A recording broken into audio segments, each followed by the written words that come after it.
5h20, né? Por aí. Então, temos 1 hora. 5h32? Então temos menos de 1 hora. 1 hora. Tá, legal. Não, tá bom. Ótimo. Muito bom.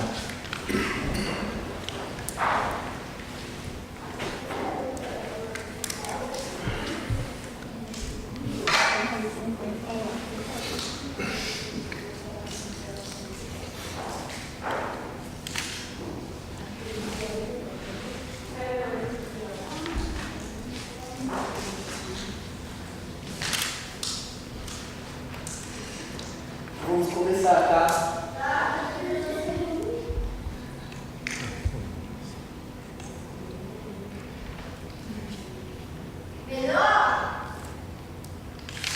Tá, tudo bem, tudo bem. Não chega a ofuscar, tá bom. Assim, não chega a ofuscar, então tá bom. Eu acho que para a filmagem deve ser melhor, né? Imagino. Não, e essa luz amarela é boa. Essa luz amarela é aconchegante. Você quer que tenha um cima ali? Não. Não precisa iluminar tanto a careca, né? Deixa a sua. Bobagem. Legal. Então, vamos lá, né? Então, o que a gente vai fazer hoje? Bom, a gente nunca sabe, né? Flores, você sabe? Não? Alguém sabe o que nós vamos fazer hoje? Fechar um ciclo. Fechar um ciclo. Isso. Boa. Isso, perfeito. Não, isso, mas eu tô... Isso faz parte do nosso... Charme. A gente pode ir completando. Não é? Eu lanço e vocês devolvem. Muito bom. Mas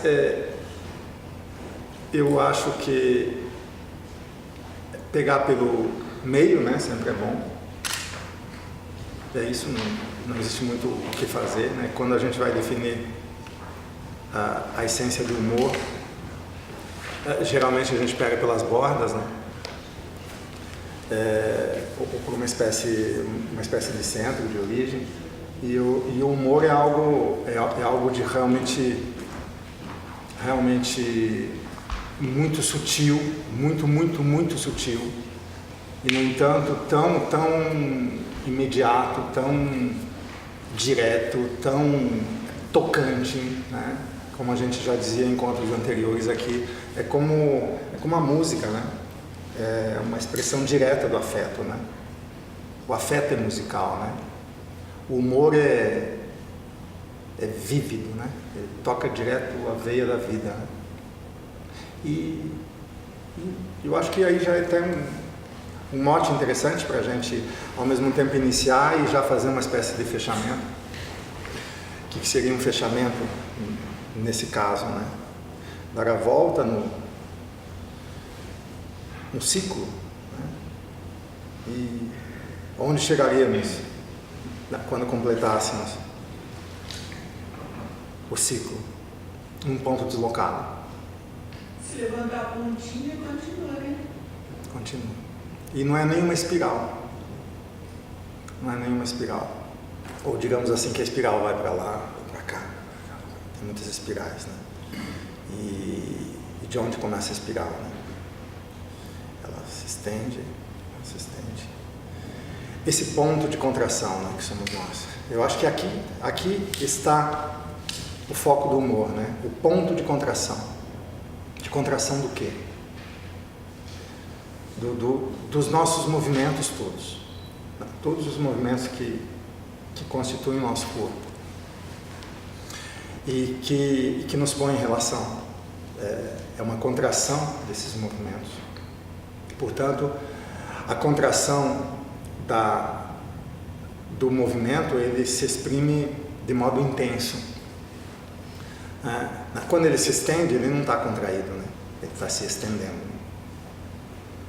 A intensidade do movimento nos diz o quê? A intensidade do movimento. Assim como a condensação do tempo nos diz de um acúmulo, mas um acúmulo que nós, homens, os seres humanos, digamos assim, que há aproximadamente 300 anos vivemos no coração da subjetividade universal do capital. O que é acumular para nós? É difícil distinguir o acúmulo de energia do acúmulo de poder. De uma energia que seria uma energia potencial, de um poder que implicaria um tipo de registro, um tipo de memória, um tipo de inscrição no tempo e no movimento, que daria direito a, sim, aí sim, uma espiral, virar uma espécie de funil, né? Como a ampulheta do tempo, né? Na medida em que eu me exponho, eu me disperso. E na medida em que eu me internalizo, me interiorizo, eu acumulo. Daria para fazer isso até sem capital, mas não tem muita diferença da subjetividade capitalista essa. Como o artista que se sente gênio e quer acumular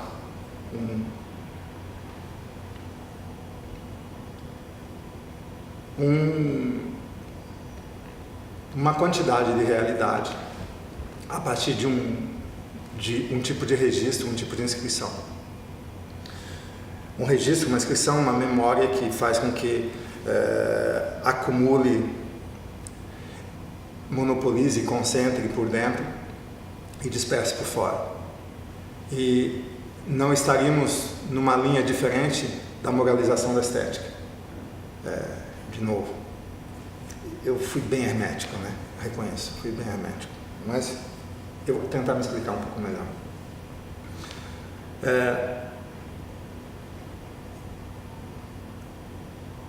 O coração do humor, ele qual é o objeto do humor, né? E qual é o sujeito do humor? O objeto do humor, né? Como no serviço do Bergson, ele diz a insociabilidade. De um certo ponto de vista, ele diz isso. Por outro lado, ele diz que é a rigidez. Por outro lado, o automatismo. 3 traços conceituais que constituem o objeto do humor. Insociabilidade. Mais do que os nossos vícios ou defeitos, até nossas virtudes podem ser risíveis. Interessante isso que diz Bergson, né? A virtude também é risível, né? Então, de que se trata exatamente? Se trata de uma questão moral, né? Ou o que é risível é aquilo que não se compõe? E o que não se compõe é sempre uma condição de sociabilidade. E muitas vezes as virtudes também não se compõem. E aí a gente diria, mas são virtudes então? Difícil, né? O Bergson não chega a questionar. O Nietzsche diria, leva até o fim. Muita coisa não é risível. Por exemplo, o drama, né? Ele trabalha com matéria, com ação, que nos toca de um jeito tal que a gente não consegue rir. A gente se emociona, a gente sente compaixão, a gente sente a ressonância naqueles afetos, a gente é mobilizado, mas a gente não tem vontade de rir.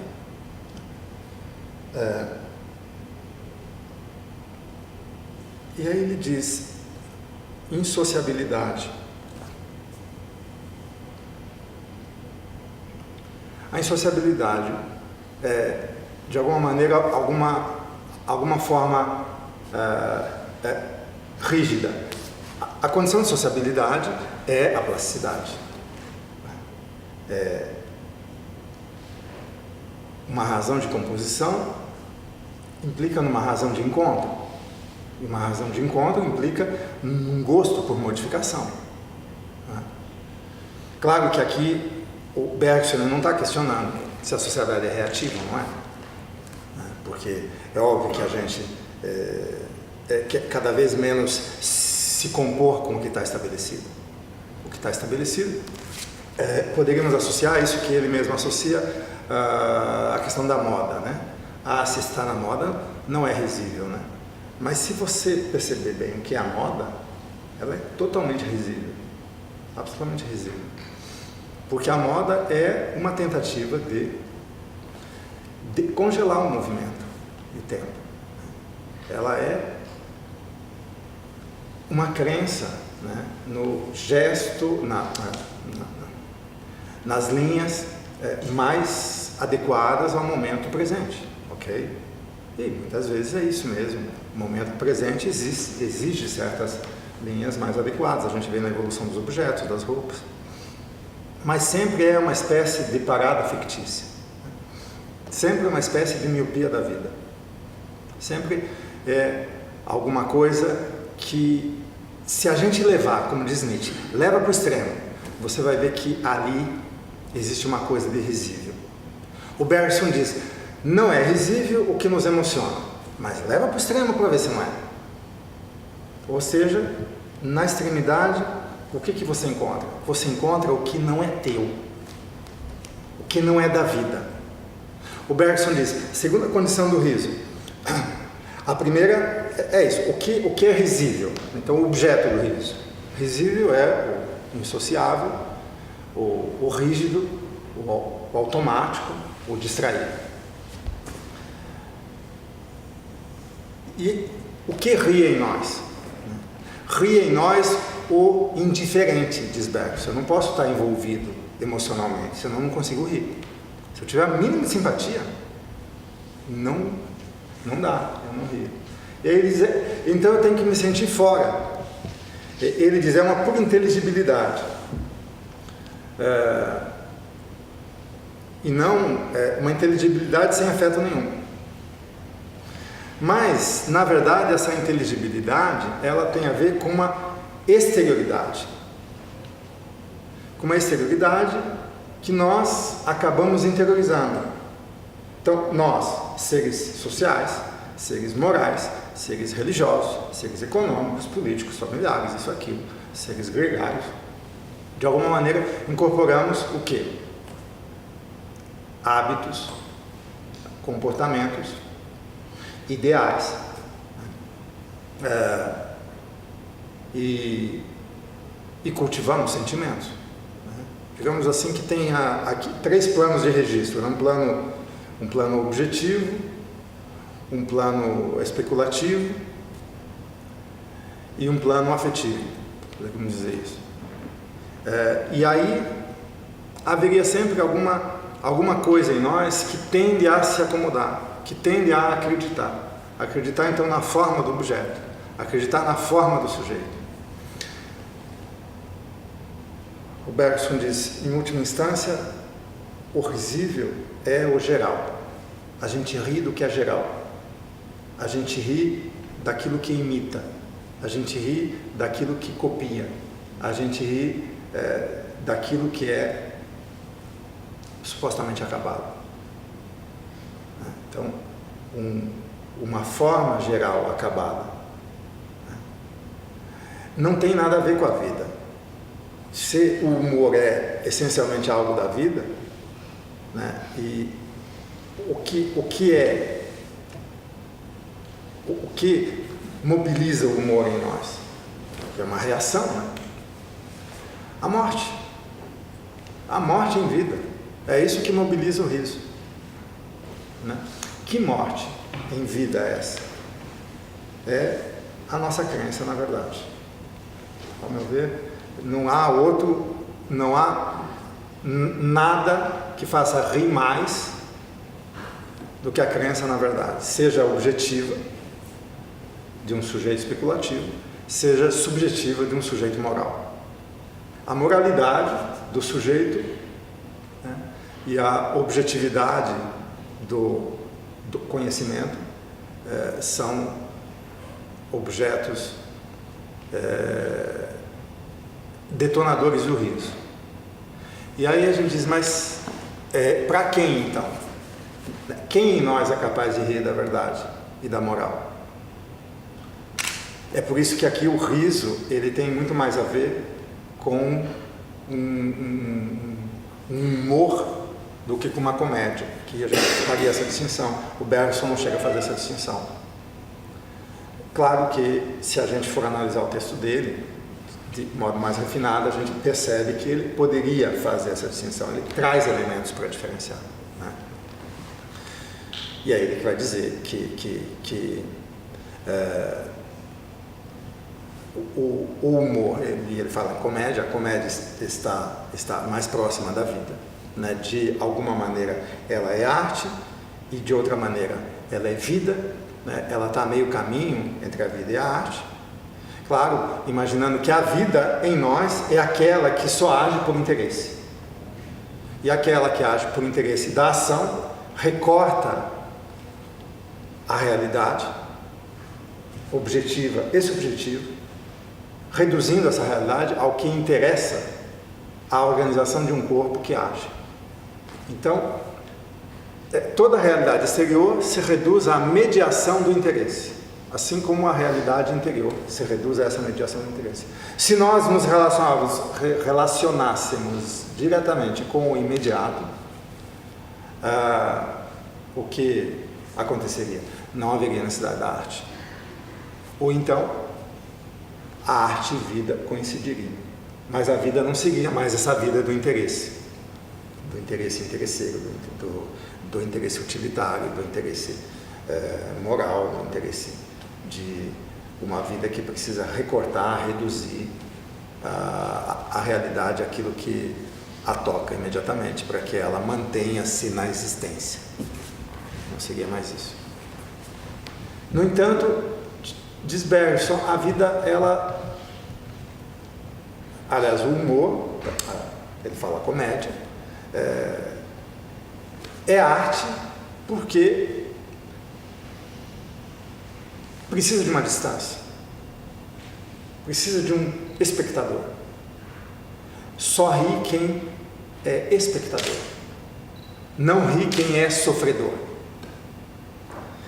E aqui é uma questão interessantíssima, porque o tempo inteiro a gente vê o Zaratustra do Nietzsche dizendo nós somos capazes de rir de nós mesmos. Então, mas eu não tenho distância nenhuma então de mim. Mas e se a gente levar essa definição rigorosamente ao seu extremo? Ora, é preciso que algo em mim se distancie de mim, né? E que esse algo em mim possa rir de mim. Quem seria esse mim irrisível? Esse mim irrisível é justamente o sujeito em nós. Mas nós não vivemos numa sociedade que idolatra o sujeito. Inclusive, a nossa sociedade é kantiana, é radicalmente kantiana. O que é o momento de Kant? O momento de Kant é o momento que Kant traz para a humanidade como um momento soberbo do triunfo do homem. É justamente o momento do sujeito. O sujeito é o que domina a realidade. O sujeito que é o senhor do tempo, do movimento, é o senhor do real. O sujeito que é legislador, o sujeito que é o sujeito de conhecimento, né? O sujeito, então, ele é o suprassumo que a civilização conseguiu até então chegar. E o Zaratustra diz: ouço o desespero dos homens superiores, querendo subir a montanha e bater na minha caverna.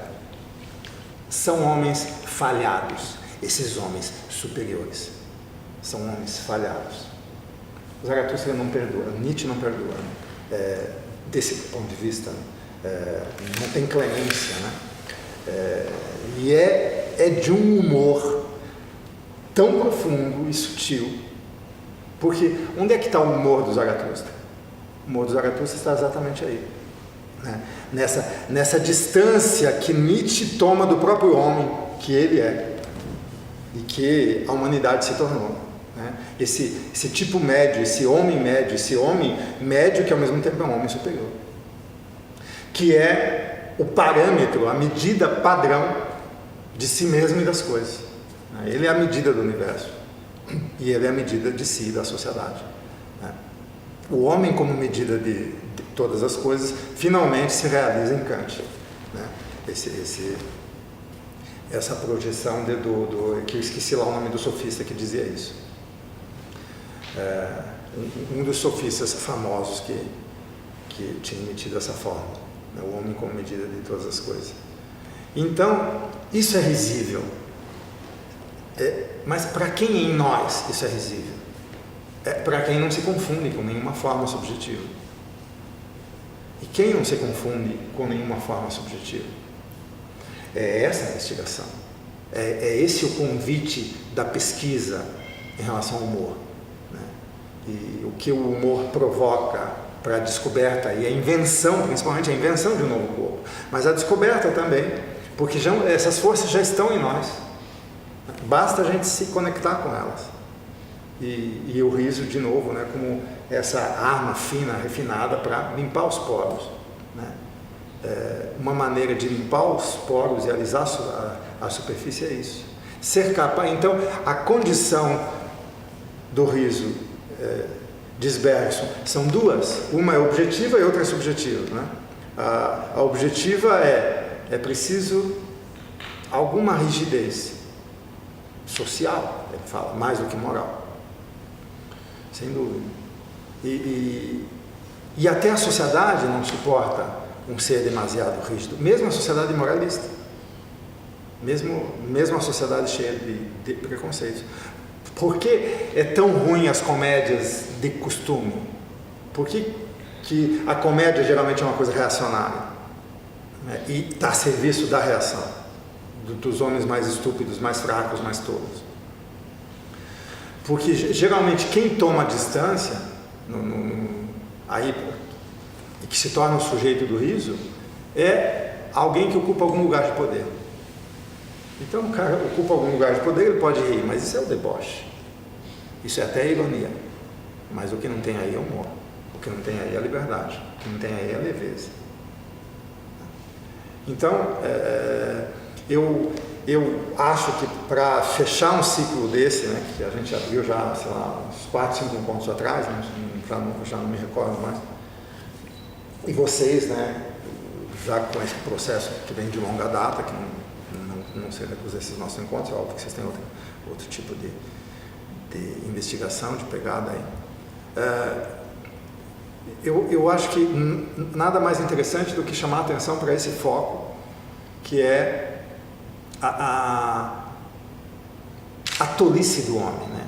O homem ainda é um animal muito, muito tolo, né?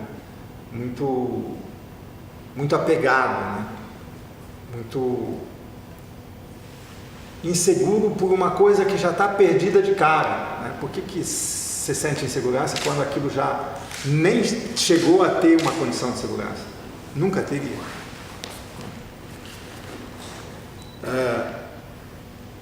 E quem em nós precisa dessas muletas, dessas formas gerais, né? Como diz o Bergson, né? Essa repetição do geral, do universal, né?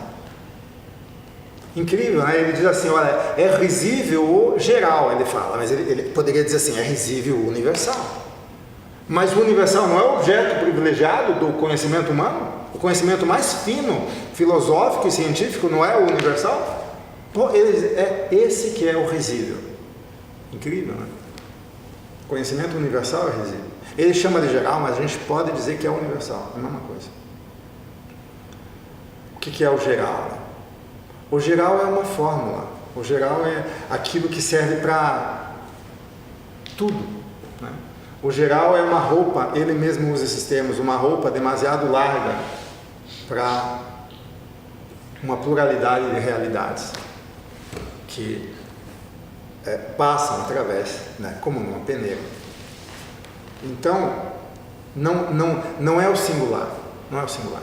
Então, a gente pode dizer assim, o humor é aliado do singular. E para que o singular seja estimulado, né, para que essa força seja uma força instigadora dos processos de singularização, é preciso uma distância. Qual distância seria? A distância que nós percebemos em relação à própria exterioridade. Nós temos que nos pôr distantes em relação à exterioridade. Ah, mas isso é muito fácil, a gente consegue, porque já é exterior. Vamos se inspirar em Klossowski, quando ele diz assim, vamos ouvir Nietzsche sussurrar no nosso ouvido.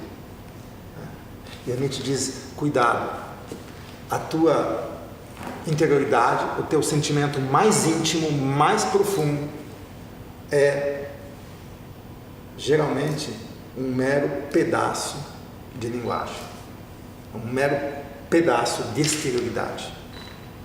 Então, aquilo que a gente sente de mais íntimo, ou consegue sentir. Que animal estranho, né? Que se torna o homem quando ele coloca algo de fora dentro dele e confunde esse algo como sendo ele. Né? Eis o objeto do resíduo. Né? Então, nós interiorizamos de modo tal esse exterior que a gente nem percebe mais que a exterioridade já é uma roupa, aquilo que ele mesmo diz, de novo Nietzsche, né? Uniforme, isso que você usa por fora, oxalá não seja uniforme o que usas por dentro. É isso. Isso aqui é a síntese. Uniforme que usas por fora, eu posso até dizer uniforme não apenas material, mas uniforme ideal de um sujeito, de uma verdade que seria atingida por um sujeito de conhecimento, que não atingiria essa verdade sem uniforme espiritual. Um uniforme ideal, objetivo, com um uniforme espiritual, subjetivo. Dois uniformes. São esses dois uniformes que são objetos de riso. E aí o riso fino do humor. Porque esses dois objetos são a morte no homem. O homem é mortal? Sim, a partir daí. Senão o homem seria imortal. Então, poderíamos brincar com isso. Somos imortais, somos Deus, desde que não nos relacionamos com uniforme, nem uniforme espiritual subjetivo, nem uniforme ideal objetivo.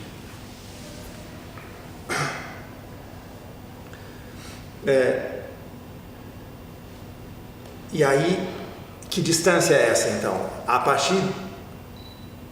O que ele fala como sujeito? Que sujeito que é esse que apreende o objeto do riso? Ele diz, é preciso ser indiferente, é preciso não estar implicado.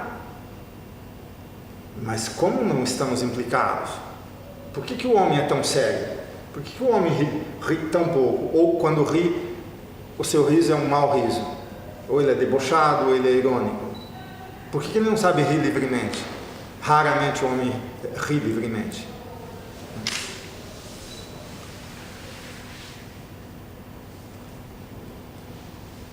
É essa distância que eu acho que é o exercício mais complexo de a gente exercitar, experimentar, e é esse objeto de criação talvez o mais difícil de conceber, né? É essa distância.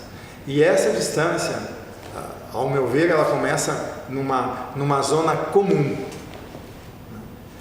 e é ao mesmo tempo a zona que geralmente é confundida com universal. O comum é universal, o geral é universal, o comum é o geral, o comum é o universal, e até para falar em termos políticos, o comum é o público. Nada mais longe de nós, né? Ou melhor, nada mais introjetado em nós, que faz com que a gente perca o senso E aqui sim, o senso do ridículo em relação a essa interiorização que a gente chama de distante, mas na verdade é a coisa mais familiar que tem em nós. Essa interioridade, esse dentro. Né? Então, o sujeito universal percebe o particular. Não é essa a distância. A distância é do comum para o singular. Essa distância é difícil de exercitar. E o comum, ele é a condição da própria existência. A gente não existe senão num ser aberto de encontros. Né? É o que diz Spinoza. O plano comum dos encontros. O plano comum dos encontros, ele é condição de composição, ele é condição de relação, ele é condição da fábrica da realidade, ele é condição de todo o processo diferencial, de tudo aquilo que é instituinte do novo, ou seja, é o plano sem o qual a diferença não se diferencia, não haveria nem diferença para ser diferenciada. Ele é um princípio de diferenciação. Então, o plano comum não é o geral, ele é o princípio de diferenciação, é o oposto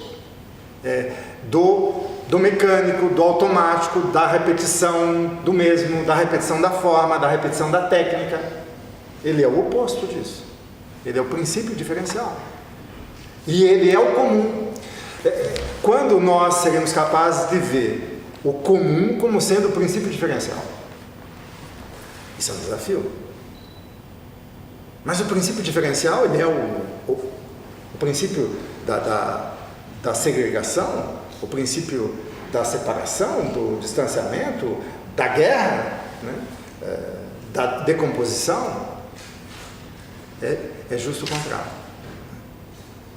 Quando a gente apreende esse plano de encontro,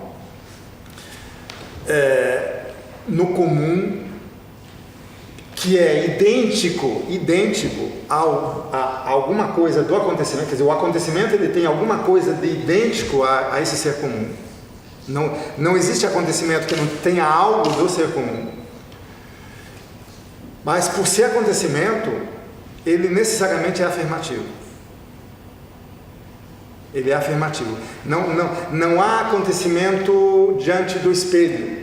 Tipo, não há acontecimento de contemplação. Mesmo na contemplação, mesmo diante do espelho, tem um querer ali. Existe uma afirmação. Existe uma realidade desejante. Né? Essa seria uma exterioridade. Ora, essa exterioridade é o fora, ao mesmo tempo mais longínquo e mais próximo de nós mesmos. É nesse fora que temos que tocar, com o espírito do tempo e do movimento. Então, que movimento em nós, né, toca, né, esse movimento que se diferencia apesar de nós e que nos diferencia? E o que em nós se diferencia apesar do fora, que muitas vezes está estriado, fechado, né, tipo numa sociedade fechada, as amarras sociais. Então, é essa relação com o imediato. É como se o humor estivesse a serviço do imediato, da destituição da representação.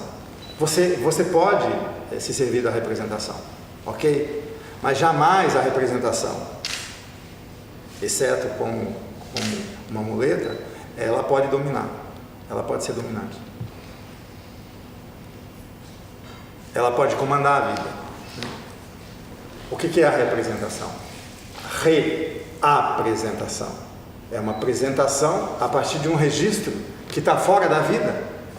Mas o que estaria fora da vida? Não está fora da vida. É uma coagulação.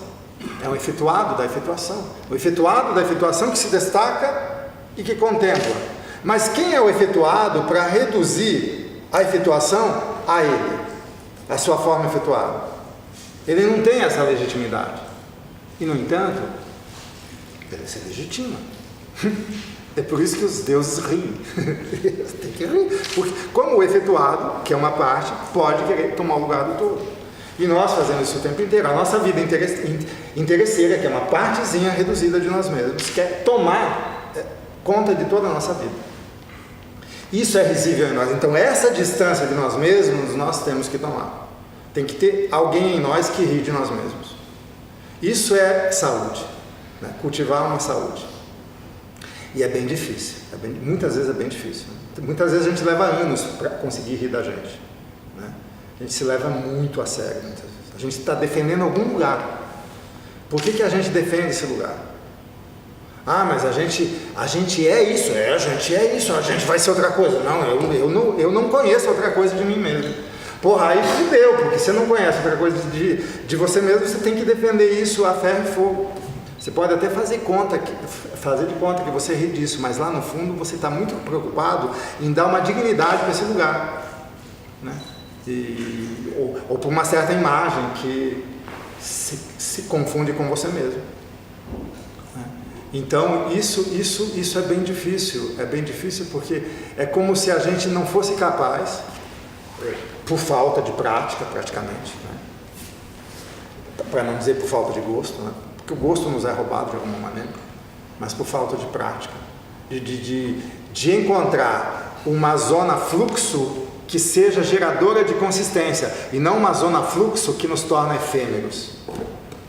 Por exemplo, o capital adora fazer de nós energias disponíveis. Então as nossas energias estão todas aí disponíveis. Quanto vale, quanto custa o seu tempo, o seu movimento, você vai ter um troco, vai ter um patrocínio, vai ter, né? São energias disponibilizadas. E de outro lado, a concentração, de quem é capaz de dispor dessa energia e colocá-la em movimento. E eu estou sempre refém. Fragmentado, sem coesão, sem consistência. Eu acho que esse é o nosso problema. O problema do humor o objeto problematizador do humor é isso. Você não precisa da tua estrutura. Eu estou aqui para te dizer que você precisa encontrar a sua linha de coesão. A sua linha de efetuação tem que coincidir com uma linha de coesão. Como me efetuar no acontecimento sem uma verdade projetada, um significante dominante, que é o horizonte constitutivo da minha subjetividade. Como? Eu abro mão desse significante dominante. É claro, porque o significante dominante deveria ser o ser de passagem e não um objeto ideal. Eu deveria trazer o objeto ideal para esse ser de passagem que é, de novo agora, para usar outra obra de Bernstein, é isso que não para de passar. A natureza do presente. Aqui é a outra ponta.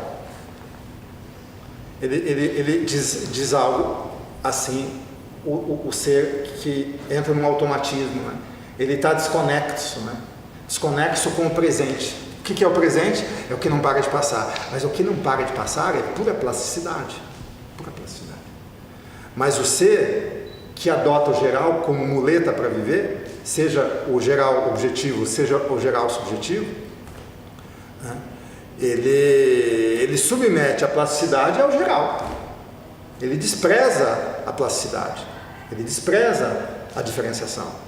Ele despreza isso que não para de passar. Isso que não para de passar deve dar lugar ao acontecimento ideal que está por vir, né? Numa projeção que o meu espírito faz. Então eu fico preso a um ideal, né? Então, eis a tolice humana, a prisão do ideal.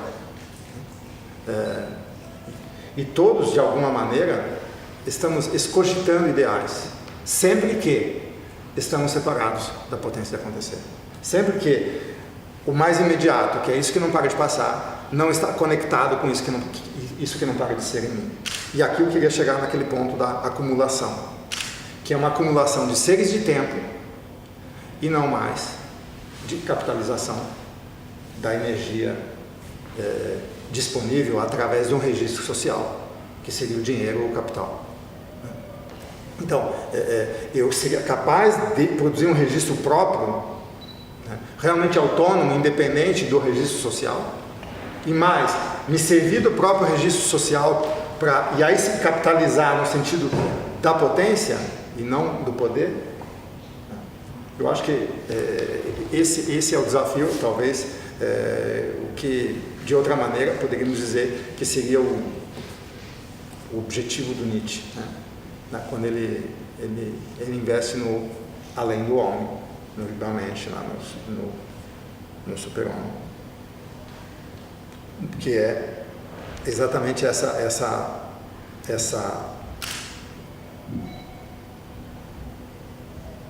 conexão direta, né? Porque o que ocorre em cada acontecimento? Em cada acontecimento, esse acontecimento, ele ao mesmo tempo é o que não para de passar e é o que não para de ser. É as duas coisas juntas. O que não para de ser não vem do que não para de passar. Vem junto, eles se constituem junto. Então, o passado desse presente, ele é o inesgotável do presente. Porque ele não foi, ele está sempre por vir, e vir, e sempre por vir. Então, a cada acontecimento, uma janela, uma porta, uma abertura porque não para de passar e uma abertura porque não para de ser. A linha esticada entre esses dois, né, somos nós. Nós somos essas linhas de tempo, né? A coexistência entre o presente e o passado. Isso sim, aqui é um circuito que não tem a ver com uma espiral, simplesmente, né? Mas tem a ver com, ao mesmo tempo que é um movimento turbilionar, né? Ele modifica a ponta da espiral, ao mesmo tempo que modifica a extremidade outra da espiral, né? Desde o ponto até a abertura máxima circular, ela se abre. Há uma mútua modificação, né? Então, essa dupla abertura móvel impede que eu seja uma forma geral. Numa das aberturas eu tenho o ser comum, na outra das aberturas eu tenho a singularização. E a singularização é uma maneira de produzir comum, e o comum é uma maneira de produzir singularização. Então, o passado e o presente são as duas faces do absoluto que me mantêm necessariamente aberto por dentro e por fora. E aqui, sempre que houver a tentativa de um fechamento, o humor se apresenta. Então, o humor, ele é efeito dessa força que percebe essa dupla abertura. Eu acho que esse é o cultivo essencial. Então, se, por exemplo, a sociedade não consegue rir, nem da ação, nem da paixão, né? O que é risível é apenas o gesto, o que é risível é apenas aquilo que eu tomo distância, né? Por que não levar as nossas ações e as nossas paixões ao nível do gesto, ao nível da insinuação, aquilo que o Deleuze fala da linha japonesa, né? Aquela linha que aponta sem figurar, né? Que sugere, que tem múltiplas aberturas e múltiplos sentidos, mas ela não chega a se fechar. Jamais, ela não chega a se concretizar, não chega a se estratificar, não chega a se efetuar, ela se mantém na contra-efetuação. Então, levar as nossas ações e as nossas paixões para esse nível, né, de suspensão, né, ou de contra-efetuação, e aqui sim extrair o elemento do humor. Aí eu consigo rir até da moda mais atual.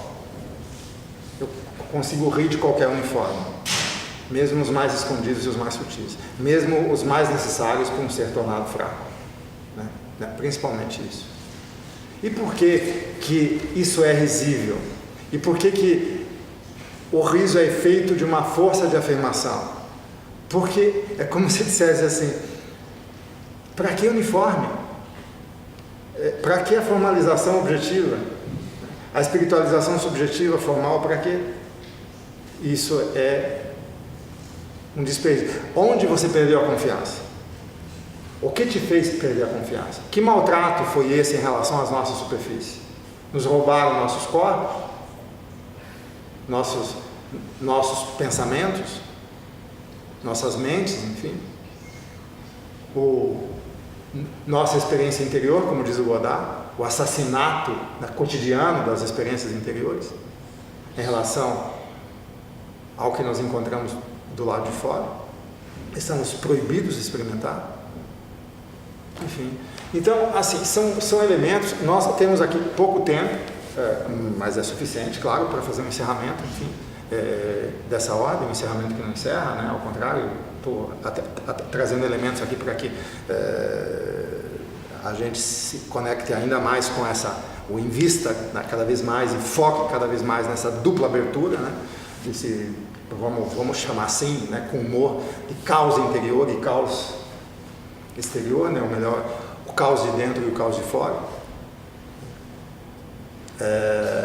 É preciso ter humor para ter gosto pelo caos, né? E pela destruição, né? E para ter humor tem que ter uma afirmação maior do que a suposta destruição ou negação. Se o humor está a serviço da vida, da criação de vida, ele não está a serviço da morte. Então, o que é essa destruição que o humor provoca?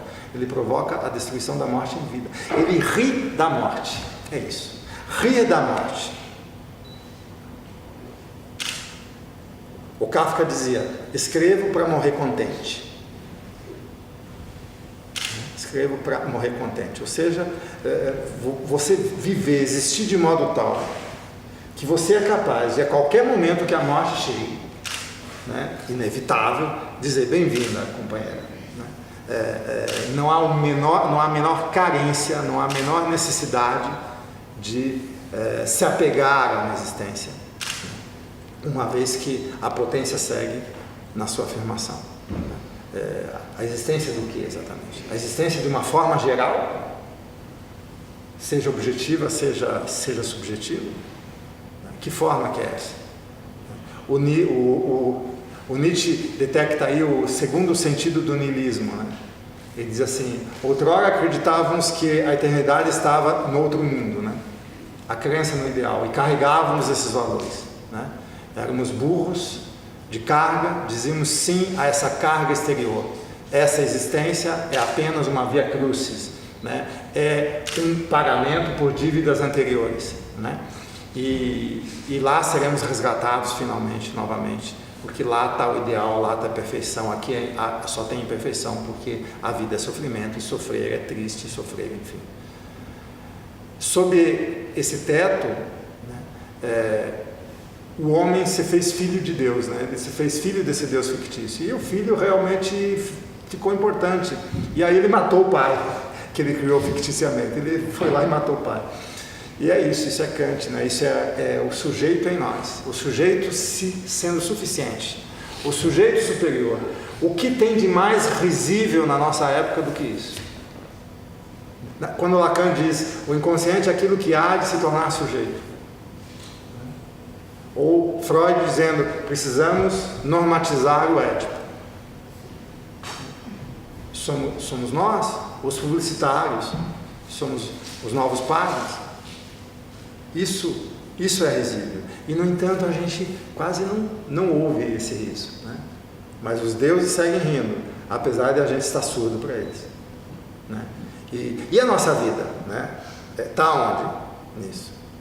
Então, eu acho que é isso. Eu acho que esse exercício, né, que é difícil de fazer diariamente, porque somos ainda tão piedosos de um lado e tão justiceiros de outro. Nós somos seres justos, seres do bem. E qual é a nossa justiça? A nossa justiça é aquela que está sempre se servindo do uniforme interior e do uniforme exterior, né? Nós precisamos de uniformes. Se você está fora do uniforme, né, você é enquadrado. Mas eu sou tão justo porque no uniforme a gente só se faz bem. A gente forma uma comunidade gregária suficientemente pacífica, onde o desenvolvimento se dará certamente, sob o manto da paz. Nós vivemos na sociedade atualmente. Qual é o imperativo atual? É a paz. E assim o terrorismo pipoca aqui, pipoca lá, o tempo inteiro. Agora está aqui, né? Está em Goiás, já está aqui, né? Está bem, essas coisas se propagam e invadem o interior do uniforme. O Estado em nós. Invade a nossa nação, invade a nossa casa, invade o nosso eu. Há um terrorista onde ele está. Ele vai pipocar cada vez mais nesse tipo de humanidade. A guerra total é a imposição da paz. É a guerra total contra a vida rebaixada, aliás, que não se rende, A vida que não se rende receberá o seu quinhão. Guerra total contra essa vida. Por isso que Cristo ainda é o símbolo máximo do nosso planeta. Cristo, né, renda-se, morra como ativo e ressuscite como reativo. É isso. Essa é a máxima que coincide com o Capital, perfeitamente. E com a guerra total que a gente vive agora, que é a imposição da paz. A gente vive isso o tempo inteiro. A polícia o tempo inteiro aí. A polícia aqui, só no estado de exceção, nosso não. A polícia em Nova York, em Paris, aonde você quiser. Estado de polícia permanente. Antes da justiça. Estado de polícia, antes da justiça. A justiça é um braço da polícia. Um braço dessa guerra total. A guerra total do Estado é isso, ela é policial, mais policial do que com o exército. Exército é só essa espetacularização, como fizeram no Iraque, no Afeganistão, aqui lá, agora talvez façam com a Coreia e etc. Dinheiro, né? Tudo uma desculpa para fabricar dinheiro, um álibi, não precisa nem de desculpa, né? Desculpa. Hoje a opinião pública não precisa nem ser convencida, ela só precisa fingir que acredita que aquilo é legítimo. Já está bom. É que nem aqui, o combate à corrupção. Finja que isso é legítimo. É a ocasião que você tem para que a tua trapaça seja vencedora. Para você, como ser trapaceiro e capitalizador desse desvio, dessa moralina, te institua como um ser vencedor. Enfim, então, essa desonestidade de base, né? Eu acho que o humor, ele é o elemento dos elementos, se a gente quiser realmente entrar em deveres revolucionários. Ele é o primeiro e o último elemento, é a primeira e a última palavra. É esse riso inocente, né? Por que inocente? Porque ele só destrói essa morte em vida. E o que é a morte em vida? É a paralisia, é a rigidez, é o automatismo, é a fixação, é a crença numa forma. O que é uma forma? É um fantasma. A forma não passa de um fantasma. E a gente cai nesse fantasma. E acontece, eu mesmo, acontece um monte. Estou sempre cheio de fantasmas também. Porque o fantasma é uma produção social, é uma produção histórica, é uma produção, né, cultural. Né? Há uma fábrica de fantasmas o tempo inteiro. Né? Hoje eu estava assistindo com o Ário, né? E o Dario em casa, de repente, assim, filmes sobre os dinossauros da Disney. Né?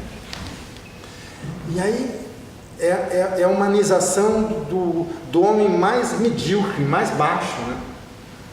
E uma oposição entre o forte e o fraco, e que então tem que defender o fraco, porque o fraco ele se ajuda, ele é solidário, e o forte é uma inversão, né, total.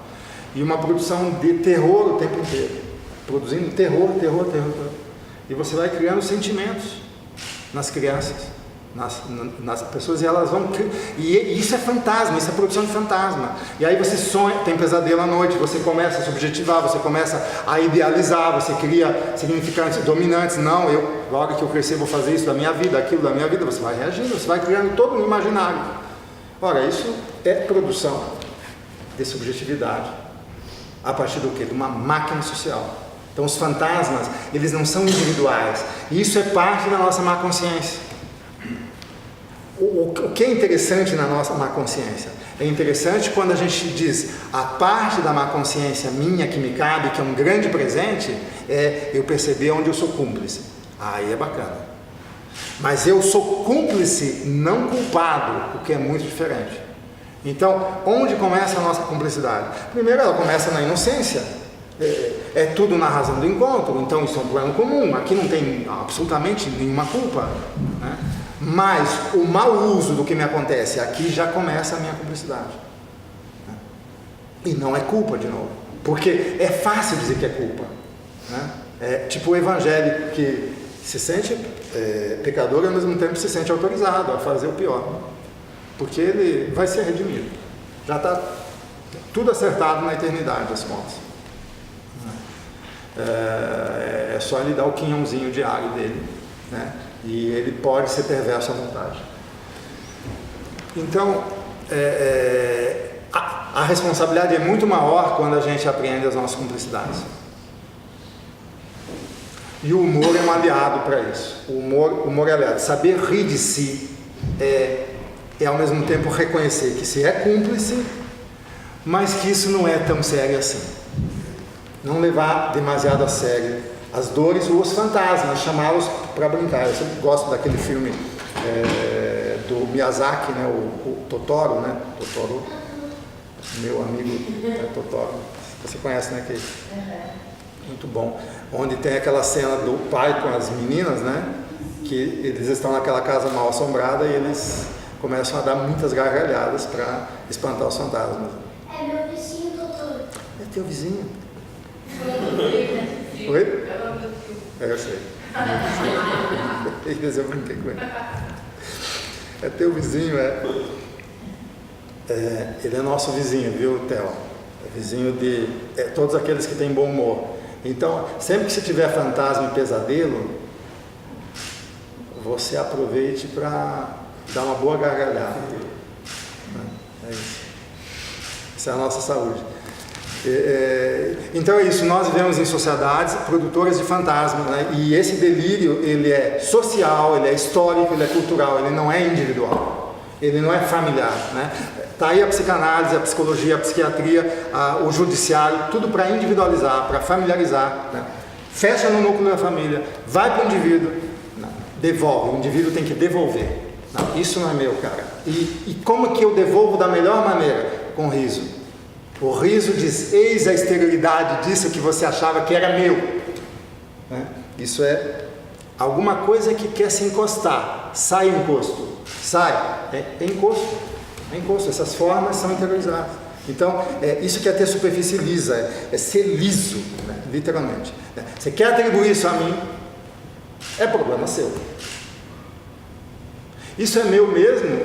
Deixa eu ver o que me acontece se isso for meu mesmo. Chama, pode ser meu, pode ser que eu esteja fabricando isso, então vem para cá, daqui, que isso é meu, né?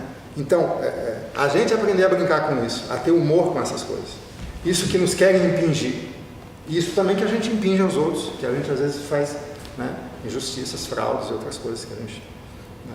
Então, é bom aprender a lidar com o humor.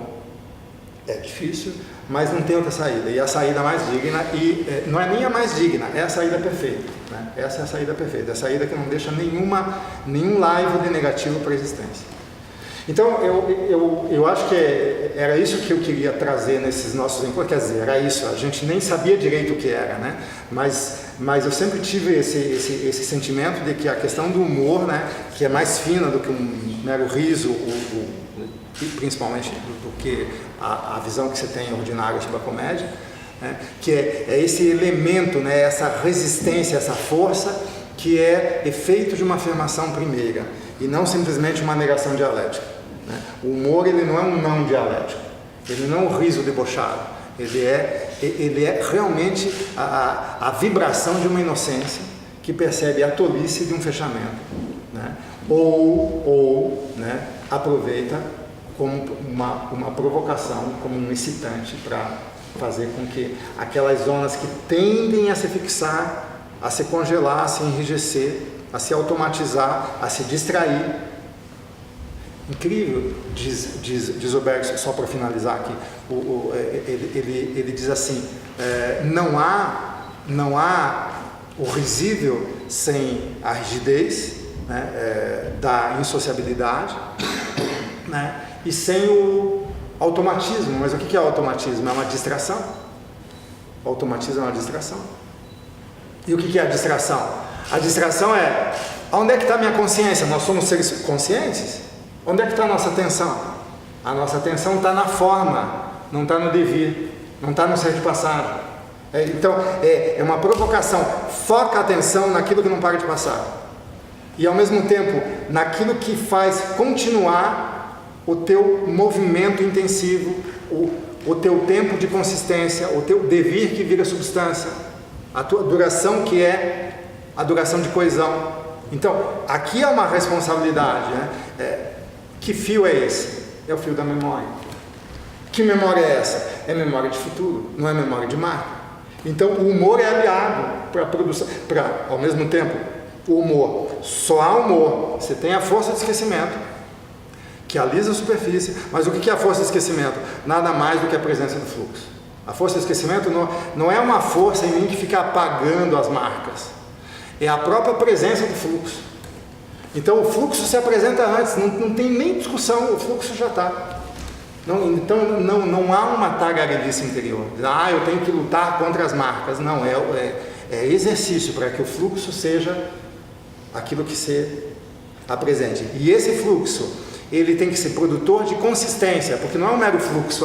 Eu estou acontecendo intuitivamente, estou em devir, né? É puro devir, né? Muitas vezes a gente vê isso, é puro devir. É legal, puro devir. Mas o que é o puro devir? Puro devir não é, um espontaneismo. Né? Há uma consistência. Então, aqui é essa produção de memória. A linha de memória é com uma condição de continuidade da nossa variação intensiva. Enfim, então, acho que é isso. Eu não sei como é que está o tempo. Vamos abrir para um bate-papo, se dá tempo ainda. Cara, são 6h30. temos 2 minutos. Cara, eu sou mestre em fazer isso. Eu ocupo todo o tempo, né? Não, mas é isso mesmo, né?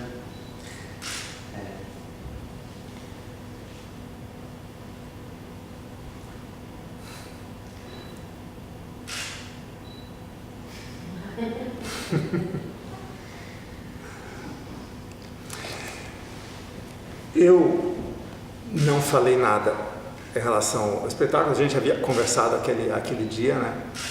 Mas eu acho que se vocês quiserem, enfim, senão no boteco ali na esquina, esse aqui tem que fechar, não é que vocês têm que se preparar, né? Então. Mais pra gente ter esse tempo também, né? De aquecer claro, e deixar as coisas também mais. Só então algo assim. Nisso que vocês fazem, né? Esse uso do corpo, esse emprestar o corpo para esses movimentos, né? Do humor, né? Que não é exatamente emprestar, né? É o humor mesmo tomando, se apresentando e produzindo o corpo, né? Eu acho que explorar bastante o contraste, né, entre o gesto e a ação. O gesto, né, como essa linha que se insinua, né, essa linha que se insinua e se cristaliza. Eu acho que tanto o começo de um processo risível, né, quanto o término desse processo risível, né, dá para explorar assim. E geralmente, às vezes, é difícil, às vezes, a plateia rir, né? Porque ela está inteiramente sendo conivente com as formas que estão sendo atacadas. E daí já me incômodo, né? Então, isso é um laboratório incrível. Eu imagino que a cada espetáculo vocês tenham, né, essa experiência, porque vocês estão o tempo inteiro naquele elemento que pode virar representação. Ao mesmo tempo, a representação ela precisa vir, né? Ela precisa vir porque ela é inclusive o objeto do resíduo, né? E se manter nesse fio, né? Nessa distância, né? Alguma coisa em você contemplando o que está se apresentando, né? O que o movimento do corpo, os gestos, os afetos estão produzindo ali como expressão, né? Então, esse exercício dessa distância, esse terceiro olho em nós, que assiste a nós mesmos naquele movimento. Isso foi é muito interessante que você diz isso. Isso emergiu como uma síntese no momento desenvolvimento do que a gente estava buscando como tom, assim, de como entrar, ou do que deveria predominar, né, no nosso jogo, né? E justamente essa distância, ou esse que observa, né? E não esse que cola na representação e deseja algo, né? Justamente essa distância, não ser seduzido, né, pela forma que está ali servindo representação, né? Isso foi uma coisa que a gente, uma coisa muito fina, né? Que a gente tratou bastante, né, na preparação. Me veio uma imagem aqui agora, que é a imagem do bando, né?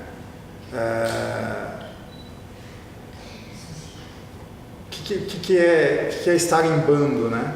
Uma companhia de dança também é um bando, né? Enfim, são alguns elementos, ou vários elementos, não importa aqui o número, são elementos heterogêneos que fazem parte dessa multiplicidade, né?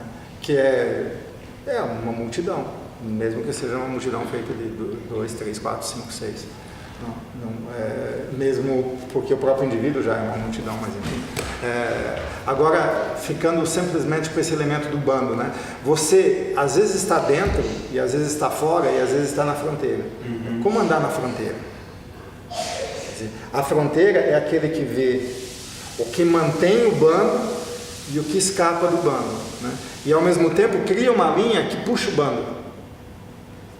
Tá? É uma linha singularizante, é uma linha aberrante também, por que não? É uma linha que pode ser monstruosa, por que não? Brincar com o monstro, né? Ou seja, mas é aquela linha que faz a natureza saltar, né? Sempre, sabe, habitar essa linha aí, né? E essa linha, ela não necessariamente a de um, ela é uma linha que ela é frequentada, depende da vibração que o corpo entra, é aquela linha que puxa, né? Então, eu acho que esse cultivo em nós, dessa linha que faz saltar o bando para a fronteira, e está sempre ousando e criando novos limiares de intensidade, eu acho que é um exercício, né, que imagino que atravessa cada um. Claro, eu usei uma linguagem que pode dizer assim, não entendi nada que se falou, não me reconheço nisso que se falou, mas enfim, também é difícil de falar. Mas eu acho que necessariamente isso acontece, em maior ou menor nível, acontece com todo mundo, né? Até que ponto eu estou, né, ou eu já virei um ser exótico, né, incomunicável, ou alguma coisa em mim é atraída por outra linha, ou ela puxa, né, essa heterogeneidade para essa outra linha de acontecimento. É uma espécie de habitar aquele tempo extremo, um movimento extremo, onde tudo se otimiza, né? É como se fosse um sim que afirma todos os outros, ele inclui todos os outros naquela linha de acontecimento. Então eu acho que com o humor, assim, você tem ainda um elemento mais instigante, né, para brincar com essa linha fronteiriça, né, do desejo que atravessa o corpo do dançarino, né, no caso. Mas é isso, enfim, essa coisa da distância, né, do olho que contempla. E uma forma de se manter também na fronteira e na fronteira mesmo, né, naquele instante, né? Sem uma ideia da fronteira, né, mas se manter na fronteira, sem falar muito sobre isso também, né, mas colocando em fuga, né, as seduções da representação, as seduções de toda uma força que também busca essa forma, né, para se identificar. E é interessante a resposta, né, das pessoas, né? Muita gente se entristece muito, você se liga mais nos aspectos melancólicos. Eu ouvi você falar também, pensei, talvez porque identifica justamente esse lugar cúmplice, né? Só que, eu não estou julgando, mas também existe uma tendência a identificar esse lugar cúmplice que emerge dessa experiência e se ressentir, ou projetar uma compaixão com aquilo, se entristecer e contente com isso. Dizer, não, mas isso não é risível, isso a gente precisa trabalhar, isso a gente precisa evoluir. Então a gente pode ver, é muito legal no camarim, né? Chega uma pessoa dizendo isso, chega uma pessoa dizendo, nossa, que coisa leve, que coisa aí. São respostas muito... das mais variadas. Das mais variadas. E a gente só fazendo colocando a energia ou criando esse sentido de permanecer na fronteira desse acontecimento, né, que a gente... E aproveitando, né? De alguma maneira vocês podem canalizar isso para o espetáculo, né? Eu não sei até que ponto esse retorno é devolvido depois. Acho que sem trabalhar com significações, a gente procura mesmo mais apagar e focar no fronteiriço da experiência, né? É difícil, mas por isso que é bom também, né? E a gente tem feito umas preparações bem legais, que é pega-pega. Entendeu? Tá tirando nós do pega-pega. Mas eu queria... Não. Ah, tá bem. Eu estava falando que a gente tem feito umas preparações legais, né? Pega-pega. Mas eu queria dizer, ou aproveitar que o ensejo, né, para te agradecer, ou enfim, agradecer a esse encontro que a gente tem tido, né? Que começou há um tempo atrás, né? Parece que ainda ontem, porque esses movimentos da memória são muito peculiares, né? E todo esse exercício, essa prática que a gente acabou criando condição para que ela acontecesse, né? Junto, e dizer que, bom, esse trabalho, como muitos outros, né? Esse trabalho foi realmente está sendo um trabalho de muitas colaborações, assim, sabe? Você, a Nádia e o Gustavo, né, que foram colaboradores, né? Cada um trouxe... É incrível, né? A gente vai fazer uma festinha para todo mundo se conhecer, porque cada um trouxe alguma linha, ou muitas linhas, ou muitos sentidos que fizeram, assim... Uma conjunção muito interessante. Claro que a gente também estava se mantendo poroso, né, nesse exercício de se manter poroso e se manter na fronteira, né? E também todos os sentidos que você foi criando, que a gente foi, desde a construção do título, né, da sua fala, que já enunciou muita coisa, né? E esse modo da gente também não querer pegar e representar algo, mas se manter aberto para ver como essa confluência acontece, né? E como ela aparece, né? Então foram muitas criações de sentido que estão aí em movimento, né? E a gente está podendo ter experienciar esse retorno, né, de energia que vem também, né? Que não carece de ser... a gente fica contente, né? Satisfeito com a experiência, né? E aos pouquinhos aqui e ali, cada um ao seu modo, enuncia algo, né? Nas conversas mais cotidianas, né? Do que está se passando, e isso é muito gostoso também, né? E você vem com essa construção, com essa criação também de sentidos e com a sua ideia que dança também, né? Então é isso, um agradecimento, assim, uma observação também sobre a riqueza desses encontros todos aí. Eu quero agradecer também a oportunidade que vocês sempre me deram, essa oportunidade de trabalhar com vocês, que é uma companhia realmente rara, né, desse ponto de vista, de uma coragem, né, que trabalhar com humor tem que ter coragem, eu acho. Claro, não é aquela coragem, né, do alguém que tem coragem, é realmente uma confiança, né, no acontecimento, porque é um elemento explosivo, né? O humor é uma coisa muito, muito difícil, porque nós vivemos em sociedades que elevam a tristeza, que elevam a seriedade, né? E que travessem o humor com comédia, né? Então, que está a serviço do preconceito, ao contrário, está a serviço, né, do preconceito e de reforçar as próprias formas que seriam risíveis do ponto de vista do humor. Então há uma inversão. Então, de fato, é uma proposta corajosa e eu acho que tem muito futuro aí. Eu acho que isso dá para trabalhar sempre, assim, é uma matéria que dá para trabalhar sempre. dá para tomar muitas formas esse espetáculo de vocês. Né? Então, é muito legal e eu fico muito alegre em fazer parte também disso que vocês estão propondo, porque de fato é uma coisa que tem futuro do ponto de vista da vida, né? Se tem futuro do ponto de vista da sociedade, do poder, não sei, mas do ponto de vista da vida não tem a menor dúvida, né? Então por isso que é isso que você diz, esse sentimento de contentamento, né? Ele é de verdade mesmo. Então, legal. Eu quero agradecer também, então. Tá bom, só é isso aí.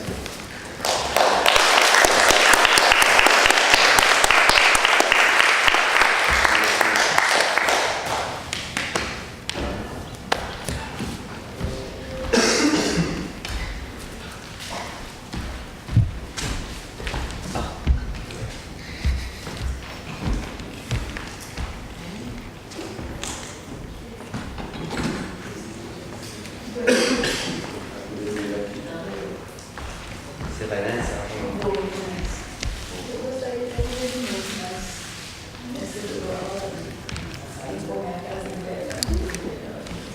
Não é? Para. Sempre que a gente fizer uma coisa assim, para falar que eu estou, para mim, vocês são fechados agora. Não tivemos